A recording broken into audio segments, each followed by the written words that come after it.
예배의 자리에 계신 우리 모든 성도님들을 사랑하고 환영합니다. 우리가 이 야고보서를 계속 보면서 이 시험의 상황, 야고보서를 받는 수신자들의 상황이 극심한 환난을 당하고 있는 상황이었습니다. 핍박을 당하고 있는 상황이었습니다.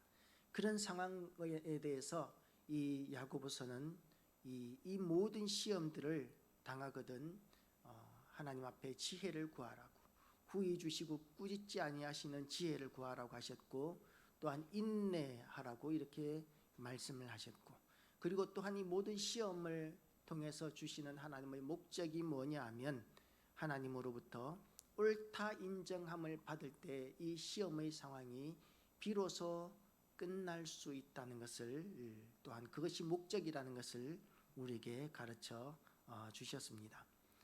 이 시험을 보면 어떤 사람들은 죄로 말미암아서 시험을 받습니다. 자기의 죄, 사람의 죄, 하나님 없이 살아가는 죄, 하나님께 불순종하고 거역했던 죄, 이런 죄들 때문에 하나님께서 그 죄에 대한 대가로 환난을 당하게 하시고 고난을 당하게 하기도 하십니다. 또 어떤 사람들은 사명 때문에, 하나님께서 주신 사명 감당하기 위해서, 믿음을 지키기 위해서 피할 수 있는 환난임에도 불구하고, 피할 수 있는 고난임에도 불구하고 무릅쓰고 그 시련의 자리, 고난의 자리에 들어감으로 말미암아 시험에 빠지게 되는, 환난에 빠지게 되는 사람들도 있습니다. 그렇게 시험을 당하게 되는 상황들은, 원인들은 여러 가지가 있을 수 있지만, 그러나 중요한 것이 뭐냐 하면, 어떤 원인으로 그 시련이나 시험에 들어갔든지 간에 우리가 그 시련과 시험에 대해서 어떤 반응으로 나오느냐, 어떤 반응으로 결론을 마치느냐에 따라서 엄청난 이 결과의 차이가 나게 된다는 것을 성경은 이야기하고 있습니다. 우리가 시험을 받으면 많은 고난을 겪게 됩니다. 우리가 많은 간증들을 들을 때 그 간증들 가운데 특징이 뭐냐 하면, 엄청난 고생을 했다는 간증들을 많이 듣습니다. 나는 이런 고생을 했고 저런 고생을 했었고 이렇게 어려웠었고, 그런 이야기들을 많이 듣습니다. 그것도 귀한 이야기입니다. 그런데 그 고생했던 것들이 빛이 나는 가장 중요한 요인이 뭐냐 하면, 결론적으로 이겼다는 거죠.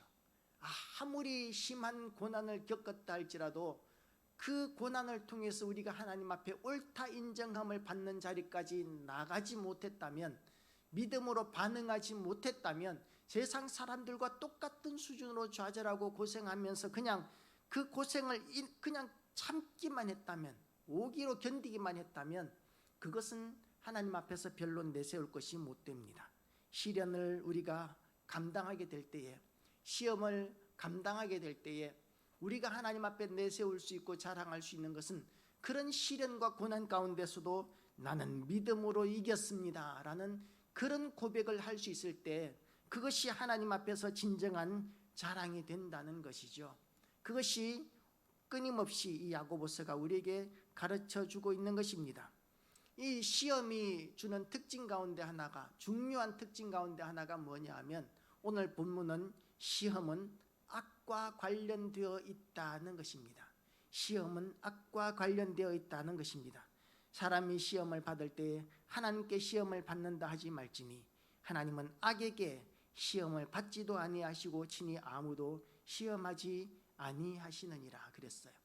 그러니까 이 시험이 악에게 받는 것이라고 하고 계시는 것입니다. 하나님께서 시험하시는 것이 아니라 악에게 시험을 받는 것이라고, 악이 우리를 시험에 들게 만드는 것이라고 성경은 선포하고 있습니다. 그러면 이제 우리가 성경 읽었던 것들에 대한 기억들을 되돌아보게 되죠. 정말 하나님이 시험을 하지 않으실까? 그런데 성경에 보면 하나님께서 시험하셨다는 이야기들이 계속 여러 번 나오게 됩니다. 대표적으로 아브라함에게 대해서 창세기 12장은 이렇게 기록하고 있습니다. 하나님이 아브라함을 시험하사라고 이렇게 기록하고 있습니다. 그래서 여기는 시험을 하나님께서 하지도 않으시고 받으시지도 않는다고 하셨는데, 창세기에서는 하나님께서 아브라함을 시험하사라고 이렇게 기록하고 있으니까 성경은 무하다고 그랬는데, 모순이 없다고 그랬는데 여기서 모순이 생기네라고 이렇게 생각할 수 있습니다. 여기에 대해서 어떤 설교자는 두 가지의 이 시련을 해석을 합니다. 하나의 시험은 우리를 넘어뜨리기 위한 유혹으로서의 시험이고, 또 다른 시험은 이 고난, 그 고통, 이런 것들을 의미하는 것인데, 아브라함에게 대해서는 넘어뜨리기 위한 유혹으로서의 시련이 아니고, 시험이 아니고, 아브라함에게는 시련으로서의 시험이었기 때문에 다른 의미다라고 이렇게 이야기를 합니다. 그런데 오늘 본문을 깊이 이렇게 들여다보면 사실상 이 성경의 일관된 가르침이 어떤 형태로 우리에게 시험이 왔든지 간에 결론적으로 우리가 승리하지 못하면 다 악에 치우치게 된다는 이야기를 하고 있잖아요. 그래서 이 본문을 그렇게 해석하면, 그러면 이 제대로 된 해석이라고 보기가 어렵다는 생각이 듭니다.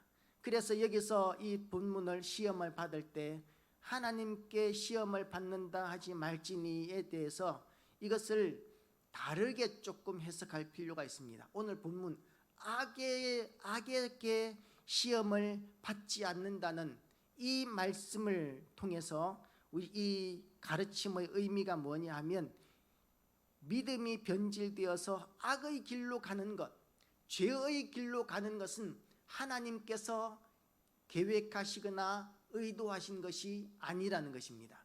우리가 죄를 범하게 되는 것은, 어떠한 상황에서든지 우리가 죄를 범하게 되는 것은 하나님께서 주신 것이 아니다라는 것을 명심하라는 말씀이 오늘 본문의 말씀이라는 것이죠.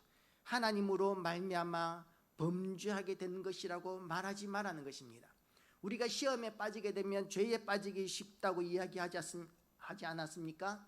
그런데 사람들은 시험에 빠지게 되었을 때에 그 시험 때문에 죄를 짓게 되면 이건 하나님께서 주신 것이기 때문에 하나님의 책임이다 라고 이렇게 핑계하는 마음들을 가지게 되는 경우들이 참 많이 있다는 것이죠. 시험은 범죄와 아주 가까이에 있습니다. 하나님께서 이 사람의 믿음, 우리 성도들의 상황을 이렇게 파악하시는 방법은 여러 가지가 있을 수 있습니다. 우리가 딱 봐도 알 수가 있죠. 이 사람이 얼마나 믿음 생활을 열심히 하는지, 얼마나 기도를 열심히 하는지, 얼마나 말씀 붙들고 말씀대로 말씀을 지키면서 살아가려고 발버둥을 치는지, 그걸 보면 이 사람의 믿음이 얼마나 살아있는 믿음인지, 온전한 믿음인지 우리가 어느 정도는 판단이 가능합니다.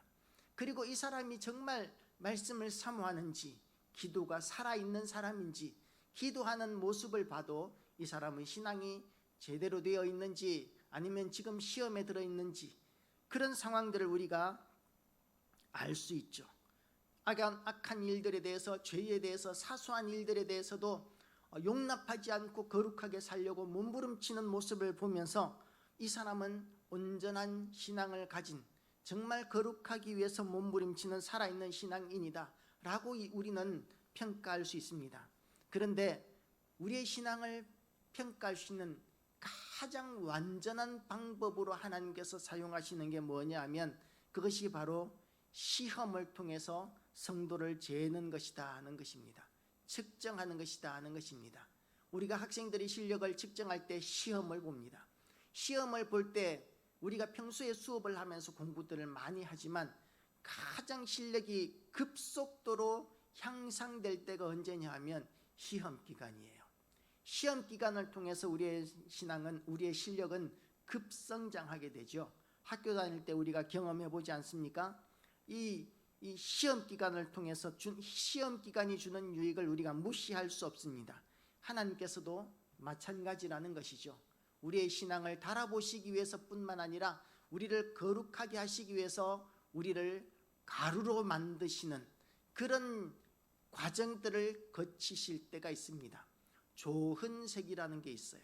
조흔색이라는 게 있는데, 그건 뭐냐 하면 이 돌이 그냥 있을 때는 각자 고유의 색깔을 가지고 있습니다.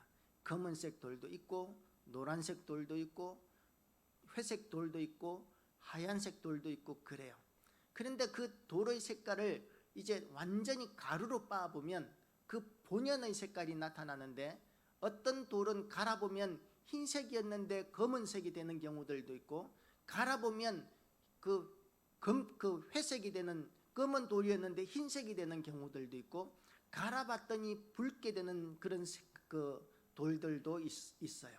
그러니까 갈아보기 전에는 그 돌이 가지고 있는 색깔이 이렇게 보면 이 색인 것 같고 저렇게 보면 저 색인 것 같은데, 갈아보면 그 숨길 수 없는 본연의 그 본바탕의 색깔이 나타나게 된다는 것이죠.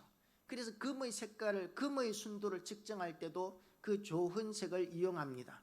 금을 어디에다 그어보면 그 어떤 그걸 그어볼 수 있는 어떤 샘플 돌에다가 그려보면 금의 순도에 따라서 색깔이 달라지게 되는 것이죠. 그래서 그런 측정법을 통해서 이것은 금이다, 이것은 금이 아니다, 이것은 금은 금인데 순도가 함량이 너무 낮다, 이것을 분별할 수 있는 그런 그 방법이 이제 조흔색이라는 것이죠. 그렇게 측정을 해서 귀한 것은 귀한 대로, 천한 것은 천한 대로 이렇게 우리가 분별을 하게 됩니다. 금도 함량에 따라서 가격이 달라지게 되고, 금인 것과 금이 아닌 것의 가치는 완전히 달라지게 되는 것이죠. 시험은 이렇게 냉혹한 것입니다. 우리가 공무원 시험 준비하는 친구들이 여럿 있는데, 우리 청년들 가운데서 공무원 시험을 준비하는 친구들이 있는데요, 1, 2점 차이로 당락이 결정 날 수 있습니다. 1점 차이니까 이 사람은 참 아깝다 그러면서 붙여주려고 하지 않아요. 1점 차이라도 떨어지면 사정없이 그렇게 떨어뜨려 버립니다. 시험은 이렇게 냉혹합니다. 시험에서 합격과 불합격이 이렇게 냉혹하게 결정되어지게 된다는 것이죠. 우리가 하나님 앞에 이런 시험의 과정을 통과하게 될 때 우리는 하나님 앞에서 그런 평가를 받게 됩니다. 하나님 앞에서 나는 어떤 존재이고 내면에 무엇이 있고 우리의 존재가 하나님 앞에서 어느 정도로 변화되어 가는지를 드러내는 것이 바로 우리가 시험을 통해서 알 수 있게 된다는 것입니다. 시험을 통해서 우리가 누구인지를 알게 되고, 시험을 통해서 우리가 하나님의 자녀라는 것을 확인할 수 있게 되기 때문에 시험은 은혜다라고 이렇게 이야기할 수 있습니다. 그런데 그렇게 시험이 은혜라고, 성경에서는 시험 당함을 기쁘게 여기라고 이렇게 이야기하고 있지만, 그렇지만 시험에는 위험이 따른다는 사실을 오늘 본문이 우리에게 가르쳐주고 있어요. 왜냐하면 시험으로 말미암아 죄를 지을 수 있기 때문에 그렇습니다. 아무리 우리가 사명의 길을 가기 위해서 고난을 자초해서 들어갔다 할지라도, 또는 원래부터 죄를 범해서 그 죄 때문에 하나님께서 징벌적인 시련을 주셔서 그 고난 가운데 있게 된다 할지라도, 그 과정 가운데, 그 불과 같은 상황 가운데서 우리는 죄에 치우칠 수 있는 위험이 있기 때문에 시험을 만만하게 볼 수 없다는 것입니다. 하나님께서 우리에게 축복을 주시기 위해서, 은혜를 주시기 위해서 시험을 주신다 할지라도, 복을 주시기 위해서 주신 시험이라 할지라도 명심해야 될 것이 있는데, 그게 뭐냐 하면 믿음의 반응이 우리에게 있어야 복을 받을 수 있다는 것입니다. 아무리 하나님께서 우리에게 복을 주시기 위한 목적의 시험이라 할지라도 하나님께서 의도하셨던 믿음의 반응이 아니면 우리는 그 시험을 통해서 오히려 더 나락에 떨어지는 결과를 얻게 될 수도 있다는 것입니다. 그래서 이 시험을 우리가 분명히 분별할 줄 알아야 합니다. 시험의 정체를 우리가 분명히 알아야 합니다. 시험은 우리를 죄에 떨어뜨리려고 하는 능력이 있습니다. 그래서 이 시험에서 들었을 때에 믿음을 붙들고 시험을 이기려고 발부둥을 쳐야 되는데, 그런데 시험에 들면 우리가 어떻게 되느냐 하면 오히려 시험에 들었기 때문에 은혜의 자리에 나오지 않아요. 시험에 들었기 때문에 우리에게 더 필요한 것이 은혜인데, 시험을 능가하는 은혜가 있어야 우리가 시련을 이기고 시험을 이길 수 있는데, 시험에 들게 되면 은혜의 자리를 피하게 됩니다. 더 엉뚱한 길로 가게 되죠. 그래서 우리가 예배 때 보면, 예배 때도 보면 시험에 든 사람들은 찾아보기가 어렵습니다.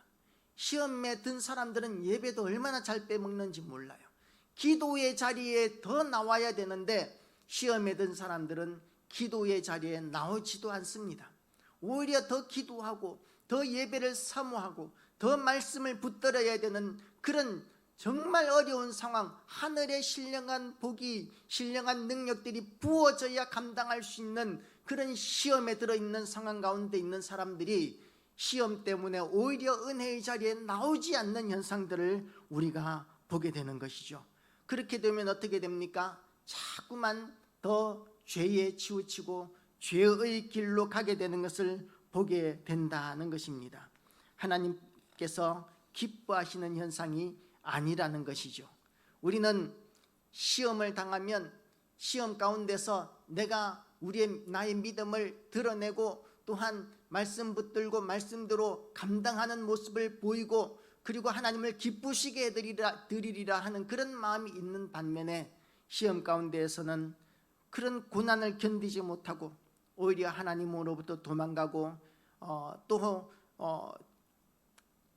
죄를 범해서라도 그 시련에서 벗어나고자 하는 그런 불신앙적인 또 다른 자아가 우리 가운데 있는데, 우리가 그런 잘못된 자아를 선택하지 않기 위해서는 더욱더 하나님으로부터 오는 큰 은혜를 받아야 하는데, 그런데 자꾸만 은혜의 자리를 피해가고 자꾸만 세상을 따라가고 세상의 방법을 추종하면서 어떻게 해서든지 간에 수단과 방법을 가리지 않고 이 고난에서 벗어나고자 하는 그런 인간적인 노력만을 하는 모습들을 우리가 많이 보게 됩니다. 일반적인 경우에 그렇다는 것이죠. 믿음이 좋은 사람들 가운데서도 심지어는 그런 사람들이 있습니다. 하나님의 말씀을 붙들고 하나님의 영광을 드러내기 위해서 자초하고 그 피할 수 있는 고난임에도 불구하고 피하지 않고 그 고난을 감당하고 담대히 나아갔던 성도들 가운데서도 그렇게 넘어지는 성도들이 있습니다. 처음에는 믿음으로 견딥니다. 처음에는 어떤 시련이든지 죽으면 죽으리라, 그리고 우리가 나아갈 길을 갑니다. 가야 할 길을 갑니다. 좋은 선택입니다. 옳은 길입니다. 하나님께서도 기뻐하실 것입니다. 그런데 문제가 뭐냐 하면, 그렇게 선택했던 그 고난의 길이 5분 내지 10분 뭐 이렇게 끝나는 것이 아니에요. 1년, 2년에 끝나지 않는 경우들이 많은 것입니다. 그러니까 이 시험이 우리에게 닥쳤을 때의 문제는 그 시험이 우리를 가만히 놓아두는 것이 아니라 끊임없이 우리를 소진시킵니다. 우리의 체력을 소진시키고 정신력을 소진시키고 우리의 믿음을 소진시키고 은혜를 소진시키고 자꾸만 우리를 소진시켜서 서 있을 수도 없는, 아무것도 할 수 없는 지경에까지 우리를 떨어뜨리는 그런 일들을 시험이 계속적으로 하게 되는 것이죠. 그렇게 되면서 우리는 그 시험으로부터 넘어져서 굴복하게 되는데, 굴복하게 되면 어떻게 되느냐 하면 뚝이 무너지듯이, 댐이 무너지듯이, 물론 댐이나 뚝이 무너질 때 또는 산사태가 나기 전에 얼마나 버티는지 몰라요. 인장 강도라든지 이런 어떤 강도를 테스트해 볼 때 보면은 그래요. 쇠가 어느 정도까지 당겨야 끊어지는지 이거 시험을 해보면은요, 제가 포스코 있을 때 봐서 아는데요, 쫙 견딥니다. 이 힘을 감이 이렇게 견뎌요. 그리고 이렇게 끝까지 올라가다가 끊어지는 단계는 아주 높은 단계에서 뚝 하고 나면은 그 견디는 힘이 뚝 떨어져 버려요. 뚝 떨어져 버리죠. 뚝이 무너지기 시작하면 이 처음에는 아주 그 감당할 수 있는 한계 이상으로 견디는 것 같은데, 그런데 무너지고 나면 아무런 힘도 없이 조금도 거침없이 그 쏟아져 내리는 것들을 감당하지 못하는 것이죠. 그렇게 되면 완전히 죄에 휘말리게 되는데, 거기에서 벗어날 수 있는 방법은 그 쏟아지는 뚝과 같은 그 뚝을 댐이 무너져서 쏟아지는 것과 같은 그런 거센 물결보다도 훨씬 더 큰 은혜가 필요하다는 것입니다. 문제는 그런 더 큰 은혜를 사모하고 결사적으로 하나님 앞에 매달려야 한다는 것이 우리의 신앙 상식임에도 불구하고 이 모든 시험들이 하나님의 손 안에 있다는 생각, 이 시험 가운데서도, 이 시련 가운데서도 하나님이 나와 함께 계시다는 생각, 그런 생각들을 우리가 붙들지 못하기 때문에 우리는 그렇게 시험 가운데서 죄에 빠지게 된다는 것입니다.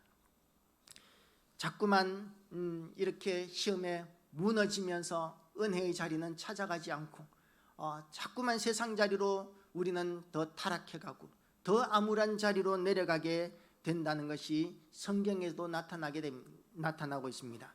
성경에 보면 우리가 아담과 하와의 이야기를 알고 있습니다. 아담과 하와가 범죄했을 때 이 뱀의 유혹에 대해서 넘어지게 된 중요한 원인이 뭐냐 하면 하나님의 약속에 대한 의심이에요.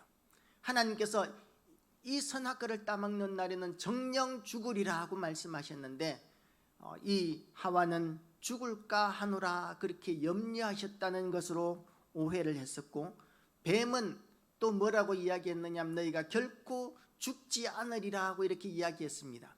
그러면 뭘 붙들어야 되느냐 하면 내 생각도 아니고 뱀의 생각도 아닌 하나님의 말씀, 너희가 이것을 먹는 날에는 정령 죽으리라고 한 그 말씀을 붙들어야 하는데, 하나님의 말씀은 의심을 하고 뱀의 이야기에 더 신뢰를 두었기 때문에 아담과 하와가 선악과를 따먹고 죽게 되었다는 것이죠.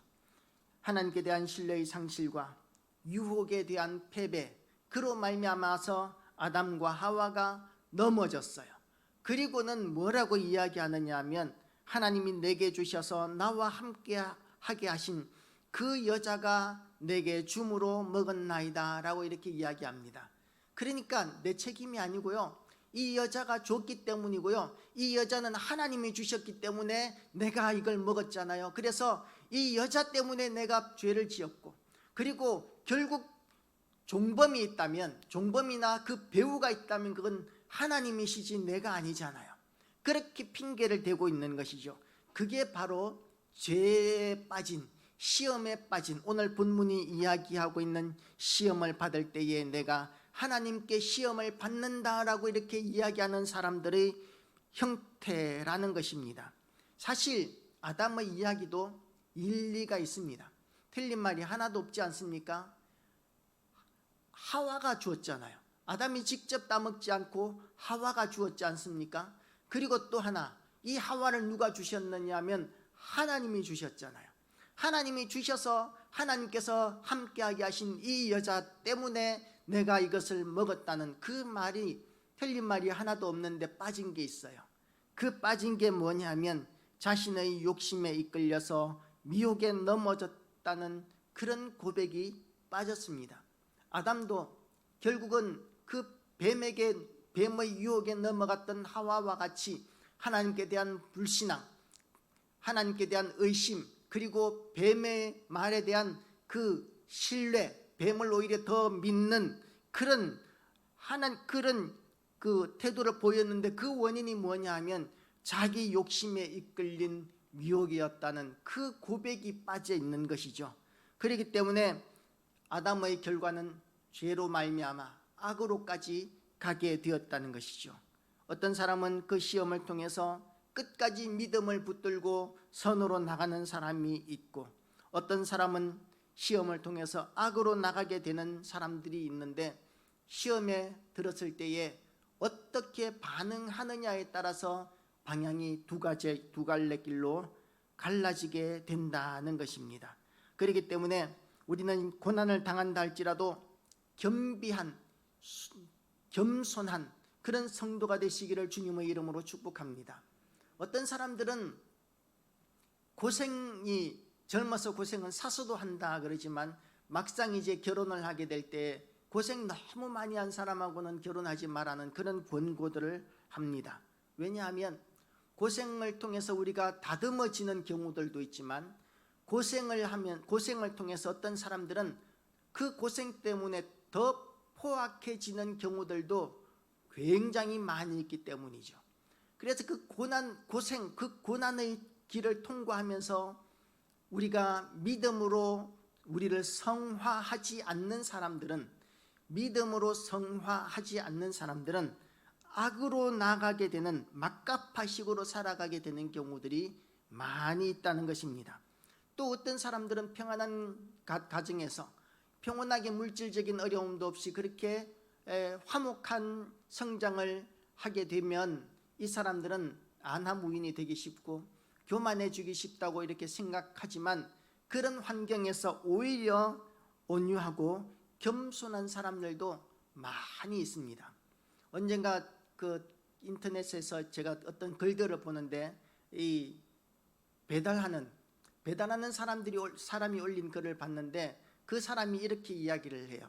가난한 동네에 가면 뭐 이것저것 꼬투리 잡고, 그리고 또 막 그 불친절하고 아랫사람 그 취급하고 뭐 이런 기분 나쁜 일들을 많이 겪게 되는데, 부유한 동네에 가면, 부유한 동네 배달하러 가면 이 아이들도 얼마나 깍듯하게 인사하고, 그리고 아이들도 그렇게 그 수고한다고 이렇게 음료수라도 주고 하는 경우들이 많더라는 그런 글을 읽은 적이 있습니다. 그러니까 획일적이지 않은 거죠. 그러니까 부유한 동네 아이들이라 할지라도 교만하게 자랄 수 있습니다. 그런데 그런 평온한 가운데 있는 아이들이라 할지라도 온유하고 사랑이 많고 배려심이 많은 사람으로 얼마든지 성장할 수 있다는 것이죠. 그러니까 결론은 뭐냐면, 그런 모든 상황 가운데서 우리가 어떤 선택을 하느냐에 따라서 우리는 환경과 관계없이 완전히 다른 사람이 될 수 있다는 것을 경험적으로 알게 된다는 것입니다. 우리가 시험을 당하면서 우리가 그 시험에 대해서 우리는 중요한 교훈을 받게 되는데, 이것은 뭐냐면 어떤 종류의 시험이냐가 중요한 것이 아니라 그 시험에 대해서 내가 어떻게 반응하느냐가 중요하다. 하나님 앞에서 그것이 더 중요하다는 것입니다. 그런데 우리가 이걸 받아들이지 못하는 이유가 뭐냐면, 우리가 하나님 앞에서 좋은 이 선택을 하지 못하는 이유가 뭐냐면, 시련과 고난이 우리에게 닥칠 때에 그것을 내 것으로 받아들이기 싫어하는 거예요. 나는 왜 하필이면 이런 가정에 태어나서 지리도 가난하고 열심히 공부했는데도 불구하고 등록금이 안 돼서 계속해서 결석이 되고, 등록금 못 냈다고 학교에서 계속 이렇게 정학을 먹고, 이런, 또 아버지는 맨날 밖에서 술 먹고 들어와서 집안 살림 때려 부수고 뭐 어머니나 때려 폭행하고 뭐 이러는 모습들을 보면서 그 아이는 무슨 죄가 있어서 그런 가정에 태어났겠습니까? 그런 아픔을 겪는 아이가 있을 수 있다는 것이죠. 그런 남편과 결혼하지 않았으면 좋았을 텐데 경제력도 없고 이 술주정이나 하고 도박이나 하는 이런 남편하고 결혼했다면 그걸 이미 일어난 일이기 때문에 어떻게 하겠습니까? 하나님께서 맺어주신 것을 사람이 나누지 마라 그랬는데 이혼할 수도 없지 않습니까? 그런 시련과 고난을 만나게 되었을 때에 우리가 현실을 받아들여야 하는데 받아들이지 않으려 하니까 계속해서 우리는 불행해지게 되는 것입니다. 받아들여야 합니다. 우리가 바꿀 수 없는 환경이라면 받아들이고 사랑하는 데까지 나아가야 한다는 것입니다. 사랑하는 데까지. 내가 아니면 사랑해 줄 수 없기 때문에 사랑하는 데까지 나아가야 한다는 것입니다. 그 사랑 때문에 그 사람이 하나님의 은혜 가운데 나올 수 있다는 것이죠. 또 어떤 사람은 정말 믿음이 좋은데 하나님께서 환경도 좋게 주셨어요.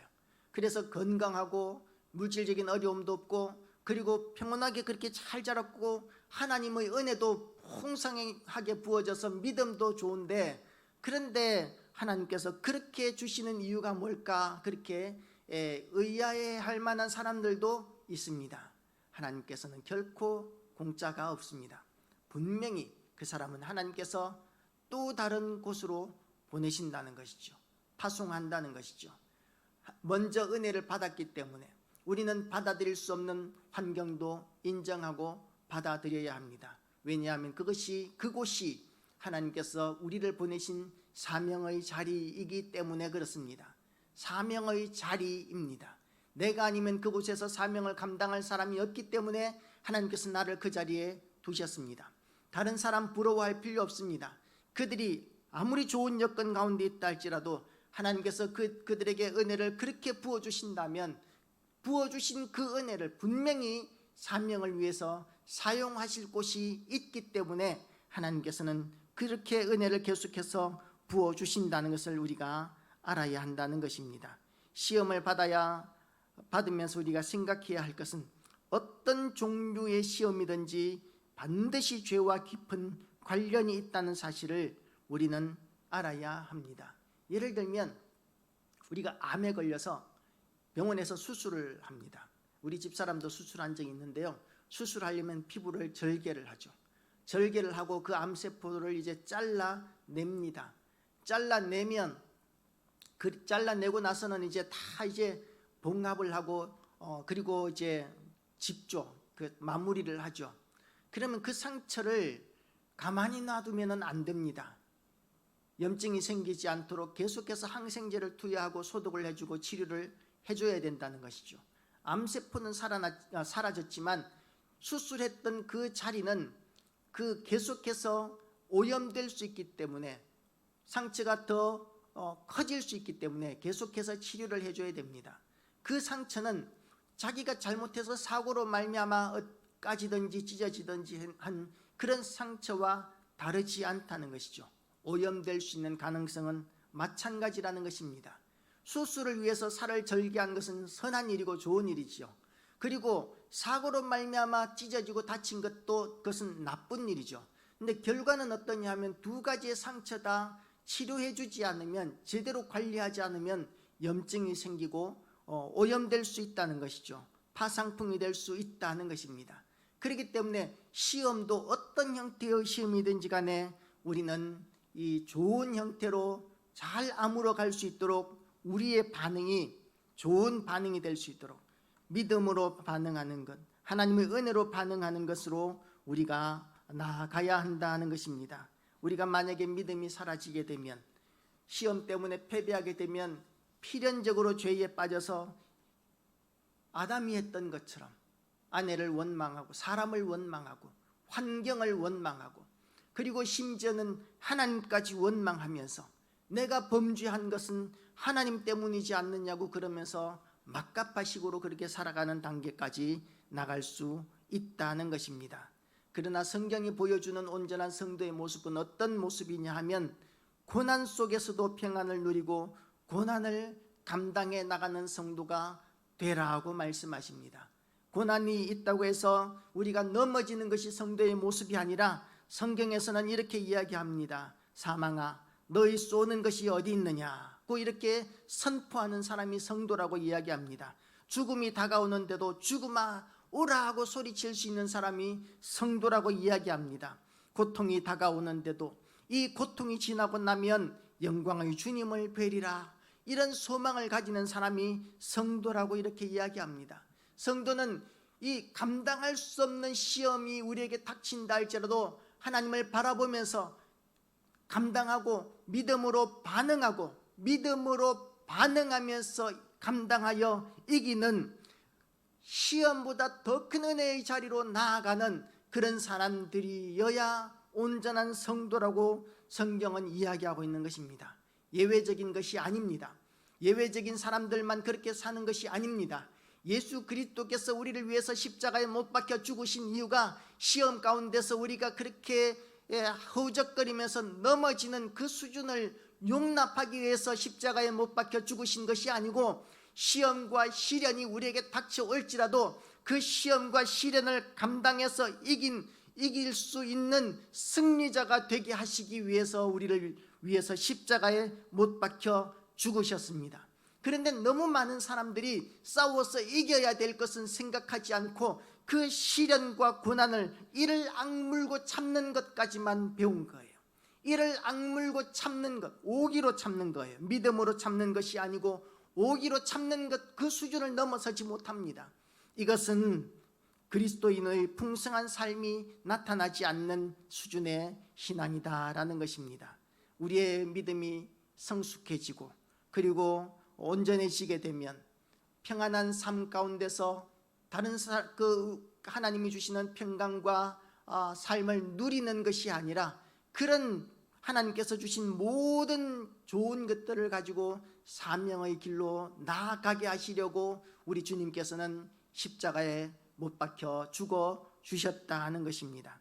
그래서 주님의 십자가를 붙들고 우리는 거센 파도를 헤치고 사망아 오너라, 환난아 오너라, 풍랑이라 할지라도 호령하면서 헤쳐나가면서 나 때문에 내가 그렇게 풍랑과 환난을 극복하고 싸워나가는 그런 모습을 보는 사람들이 소망을 얻고 생명을 얻고 구원을 얻도록 하는 그런 사명의 삶을 살라고 우리 주님께서 우리를 위해서 십자가에 못 박혀 죽으셨다는 것을 알고 우리가 고난을 당할수록 더욱더 주님 앞에 나아가고 은혜의 자리로 나아가게 되시기를 주님의 이름으로 축복합니다.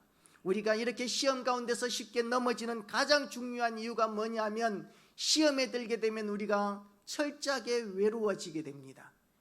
나를 도울 수 있는 사람은 아무도 없고 내가 의지할 것이 아무것도 없다고 생각하기 때문인데 하나님께서는 우리를 결코 떠나지 않는다고 말씀하셨습니다. 하나님께서 내가 너와 함께 하리라고 그렇게 선포하셨습니다. 이걸 자꾸 놓쳐버리기 때문에 우리가 시험에서 일어나지 못하게 되는 것입니다. 시험에 든다 할지라도 고난 가운데 우리가 있다 할지라도 우리 하나님이 나와 함께 하신다는 것을 잊지 않는다면 우리가 당하고 있는 시련이나 고난이 뭐가 그렇게 문제가 되겠습니까? 아무리 고통스러운 상황 가운데 있을지라도 하나님이 나와 함께 하십니다. 하나님이 우리와 함께 하십니다. 하나님께서 우리와 함께 하시면 두려울 것이 없습니다. 왜냐하면 우리 하나님은 전능하신 하나님, 모든 것을 가지신 하나님이시기 때문에 그렇습니다. 그런 마음이 있으면 여유가 생깁니다. 그런 믿음이 있으면 여유가 생기기 시작합니다. 이런 시련이나 고난이 있다 할지라도 하나님의 능력에 비하면 아무것도 아니야 라고 생각하기 때문에 여유가 생기게 되는 것이죠. 지금 당장 주머니에 돈이 없을지라도, 지금 당장 내 건강이 무너질지라도, 지금 당장 내가 어떤 절박한 상황 가운데 있다 할지라도 하나님이 나와 함께 하신다는 것을 믿고 있는 동안에는 여유를 잃지 않을 수 있습니다. 하나님은 전능하신 하나님이시기 때문에 그렇습니다. 그런데 그런 믿음을 우리가 놓쳐버리기 때문에 우리가 까칠해지기 시작하죠. 조금만 건드려도 우리가 용납하지 못하게 되고, 그리고 오히려 다른 사람들에게 상처 주는 그런 여유 없는 수준에서 벗어나지 못하는 사람이 될 수 있다는 것입니다. 그래서 우리가 명심해야 될 것이 있습니다. 하나님께서 우리에게 믿음을 주셨습니다. 너희가 그 은혜를 인하여 믿음으로 말미암아 구원을 얻었나니 이것이 너희에게서 난 것이 아니요 하나님의 선물이라. 행위에서 난 것이 아니니 이는 누구든지 자랑치 못하게 하려 함이라고 말씀하셨습니다. 믿음은 주셨습니다. 그것이 얼마나 큰 은혜인지 모릅니다. 그런데 그 은혜를 보존하는 것은 우리 책임이라는 것입니다. 그 은혜를 보존하는 것은 우리 책임입니다.